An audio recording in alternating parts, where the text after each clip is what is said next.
So, thank you very much. Really? I'm being heckled by a truck? Okay.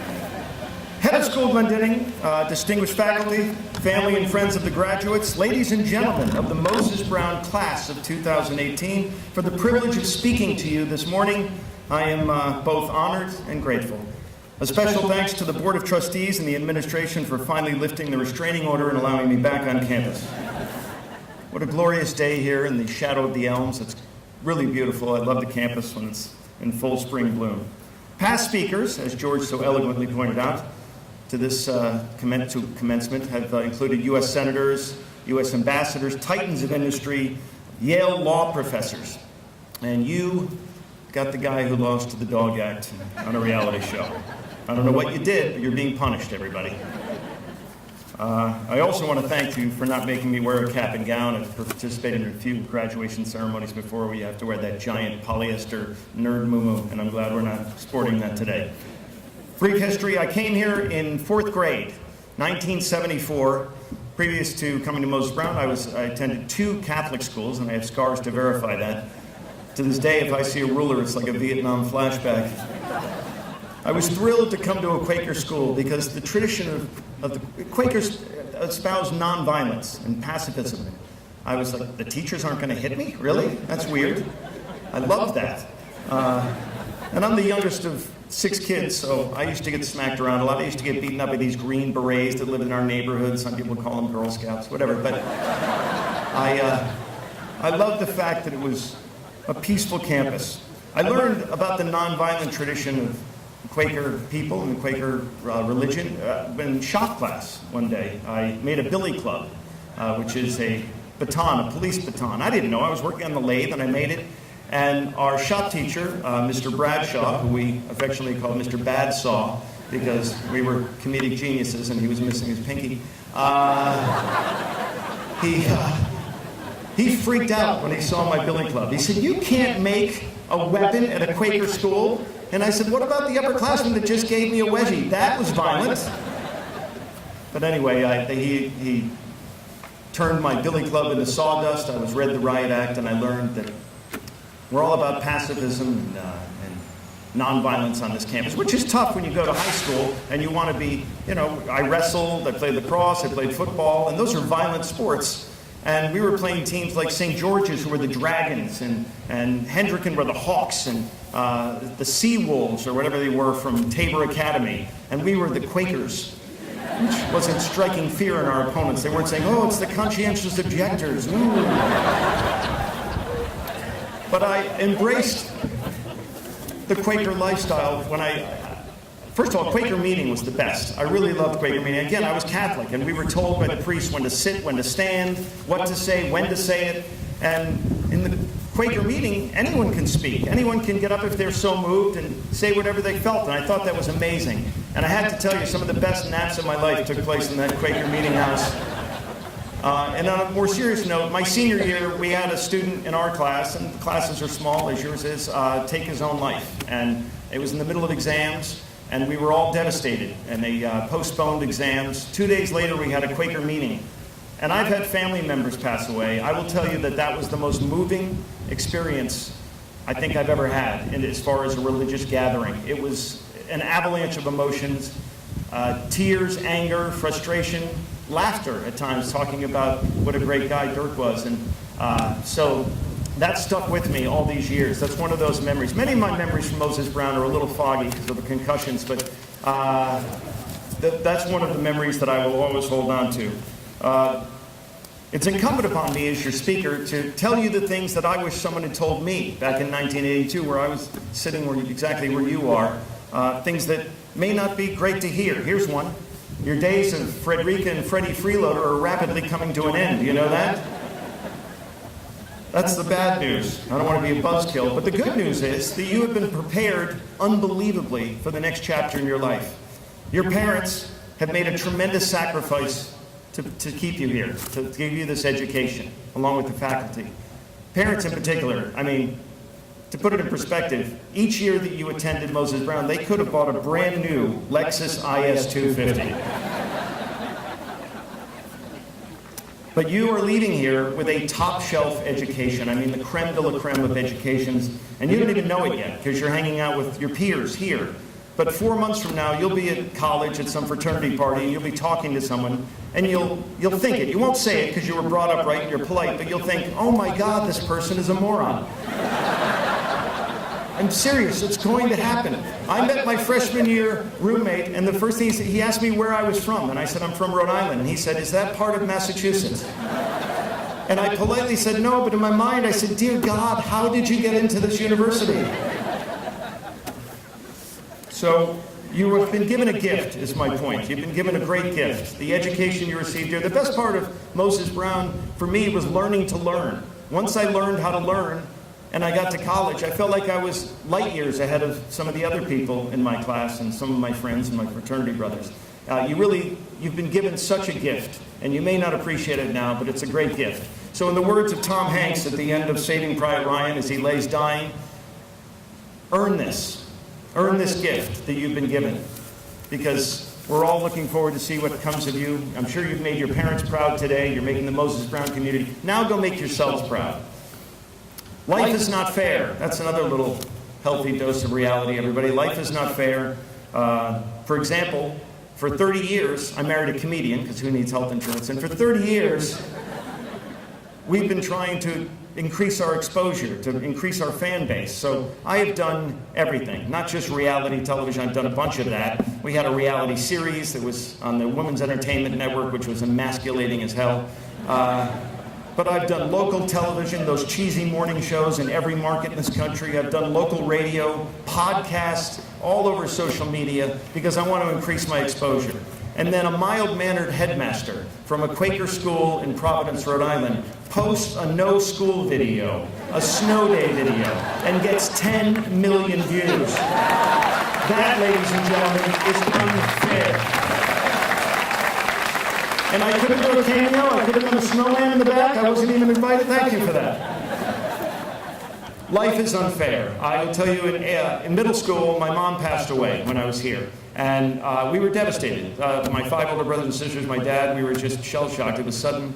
And immediately, I knew that I was part of a bigger picture. The handwritten notes I got from faculty members from this school that I never even met. I had never even taken one of their classes. The outpouring of affection, the people who showed up at the funeral, the students and faculty. Mrs. Heckman, my homeroom teacher, stopped by my house every single day to give me my assignments so I wouldn't fall behind. And that touched me. I can't even put it in words. So that's the part of the community that you're part of right now. My uncle attended this school. He graduated in 1946. He was a football player, an academic stud. He was in drama. And one of the awards, I believe, has his name on it, the music award.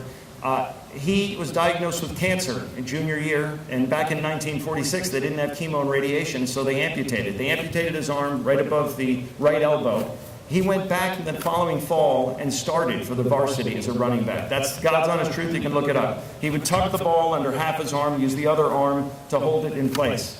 Later that year, the cancer came storming back in the spring. He graduated from Moses Brown, and he died that following summer. Life is unfair. One last example of life being unfair. When I was here in the late 70s, we had a bunch of Iranian students. They were great guys, a whole slew of them. I had Borzu Azim in my class, Karan Telegani and Kata Telegani. Great guys, really bubbly personalities, gregarious, fun guys, amazing soccer players, by the way. And they came from affluent families in Iran. They were friends of the Shah. Their families were closely aligned with the Shah, who was the monarch at the time. And then the Islamic Revolution occurred, and the Shah was overthrown, and everybody affiliated with the Shah was unfortunately at best exiled, but most often executed and certainly persecuted. And so these guys watched their lives crumble around them, and we would watch them sitting around television screens in school and just shell-shocked. I mean, they literally went from riches to rags. Their lives were torn asunder. And watching that was just painful, because it didn't happen overnight. It was a slow process. And they knew they couldn't go home. If they went home, God forbid, persecution at best. So what I saw from Moses Brown at that time was the community coming together. Friends, alumni, parents of other students were giving them financial advice, legal advice. Moses Brown forgave all their tuition, and most importantly, this is true, female students from Wheeler, Lincoln, and Moses Brown offered to marry these guys. It's a marriage of convenience to get them green cards in case their pleas for asylum weren't met. That's amazing. I mean, that is, and some of them, I think there were a few marriages that are still healthy, happy marriages today. But that shows you how this campus, this community rallies around everybody. And I'm so proud to be a part of it, and that's coming your way. That's in your future. Here's another dose of reality. You will fail. Sorry to tell you that. We're all going to fail. Failure is your friend. That's what I'm here to tell you. I have a black belt in failure. Nobody's perfect, except maybe Tom Brady and Gisele Bündchen, but I think they're cyborgs. But it's how you handle failure that will define you. Abe Lincoln ran for office 4 times and was defeated 4 times before he finally was elected to the House of Representatives. Bill Gates and Charles Darwin flunked out of college. Steve Jobs famously said that getting fired from Apple was the best thing that ever happened to him. Walt Disney was fired from the Kansas City Star because he, quote, lacked imagination.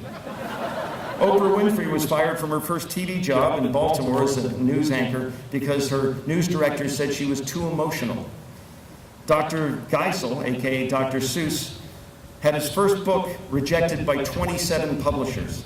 Stephen King's first book, Carrie, was rejected by 30 publishing houses. Michael Jordan was famously cut from his high school basketball team. Failure stings. It devastates, it humiliates, but it also motivates. It lights a fire under your butt, and it gives you valuable scar tissue that you will carry with you the rest of your life. It'll make you a better person. Every time I try a new joke, I'm subjecting myself to failure. Many of them crash and burn, but some of them work, and I have to try them. So I'm not afraid. You have to be Teflon. Let it bounce off. It's going to make you a better person. You have to be the phoenix that rises from the ashes after a failure, and I know you will be. Here's a failure. In 1979, I had the dubious distinction of being co-captain of the worst freshman football team in the history of this institution. We were god-awful. We were horrible. We didn't just lose, we were pummeled. We not only were we winless, I mean, we literally got abused every single game. 2 fads in the 70s occurred, and we decided we needed to do something to motivate us, to bond us together, to make us a better team. The first fad in the 70s was disco. None of us had bell-bottoms, so we weren't going to do that. The second was streaking. If you're not familiar with streaking, it's when you run naked for no reason through a public area. So we decided that'll do it. That'll bond our team. That'll make us better people. And streak we did. Now, we weren't completely naked. We wore athletic supporters because we're not savages. And we wore protective cuffs because you never know what could happen. You can't be too safe. And we also wore helmets because we thought that would conceal our identity. We ran out the field house. We ran around the tennis courts, around the baseball diamond, down here, past middle school, and down to this field over here where there was a girls' soccer game going on at the exact time. God's honest truth.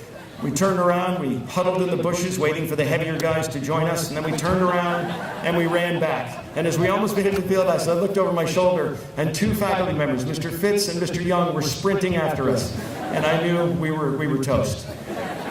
So the athletic director at the time, Mr. Jerry Zioli, who was also the head football coach, summoned us into his office, and he was a man of few words. And he said, "Gentlemen, I will see you on Saturday morning. Be prepared to work." Now, you guys, you have different Saturday morning. You don't have Saturday mornings. You have some kind of other. The Saturday mornings was discipline here at Moses Brown. You showed up at 7 or 8 a.m. and they handed you a shovel or a rake or a garbage bag, and you worked like a rented mule all day cleaning the campus because our parents weren't paying enough in tuition. Let's make us work. Okay. So, and I don't know what that was about. You're equating work with punishment. So clearly they thought that was a bad idea eventually. But I spent a lot of Saturday mornings on this campus, maybe more than Tuesday mornings. That's how sad it was. Anyway, I got to Saturday morning, and before we left Jerry Zioli's office, he found out that I was the instigator of the streaking, and he said to me, and I quote, "Cotter, try not to be an idiot." And I was going over my notes last night, I was thinking, those are words of wisdom. Those are words to live by. I should tell the students that. Try not to be an idiot. But then I thought further, and I'd be a hypocrite, because for the better part of 3 decades, I've made a decent living being an idiot. So I will tell you that most of the time you should try not to be an idiot, but sometimes it's okay to be an idiot. Like that day, we didn't hurt anybody. We made some people laugh. We gained the respect of some upperclassmen. And we bonded as a team. Epilogue, the following Wednesday, we played St. George's and we tied them. For that was a victory for us, a moral victory, because we did not get obliterated by a football team. We lost the final 3 games of the season, but we still felt like better people after that. So,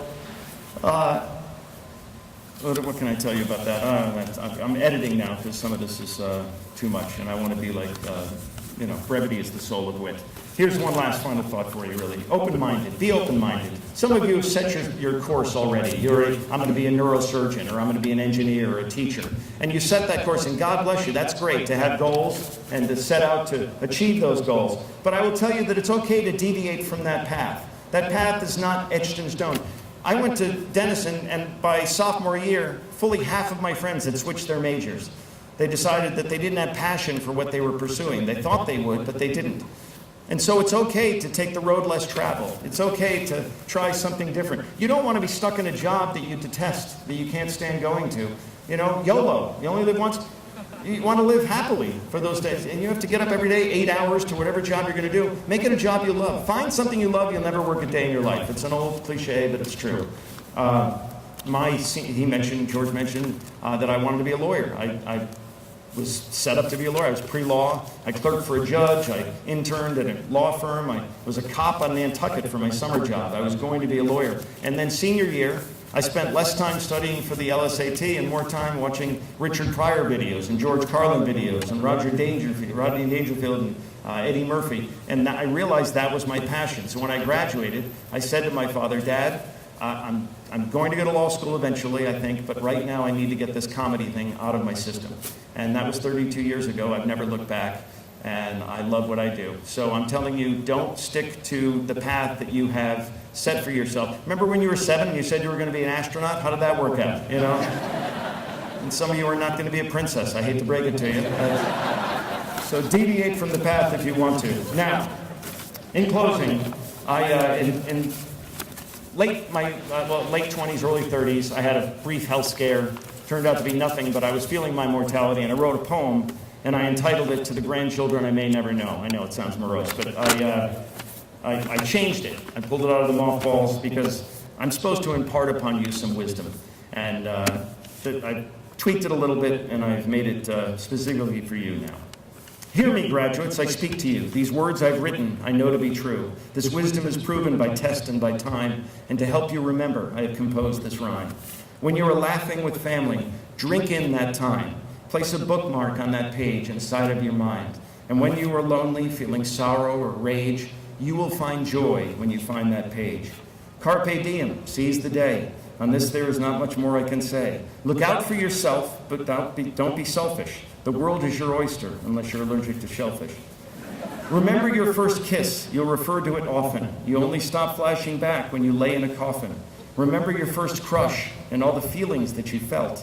Decades from now, it will still make you melt. Keep as much as you can from when you were a kid. Take lots of pictures. You'll be so glad you did. Travel often and look for adventures as well, because when you get older, you'll need stories to tell. Start saving money early, but be careful not to hoard it. The future is expensive. Make sure you can afford it. Be generous to others. Greed is a heinous crime. If you can't donate your money, at least donate your time. Create spontaneous joy in people by randomly sending them flowers. Learn a couple of magic tricks, and children will think you have magical powers. Be modest about your victories, but relish them within. When you look back in your life, they will produce quite a grin. Apologize to your parents for hurtful things that you have said, or believe me, one day you'll regret it long after they're dead. Honor them, adore them, and heed what they say. You'll understand why when you're a parent one day. At the end of the game, it's not how much you own, but rather, over a lifetime, how much you have grown. Will people be crushed with the news that you've died? Will your grandchildren's children speak of you with pride? I wish you Godspeed as you set off to college in your never-ending quest to fill your brain with knowledge. And as you make this transition to adulthood from youth, remember the Moses Brown motto, for the honor of truth. It's been a pleasure chatting with you today. Good luck. Congratulations.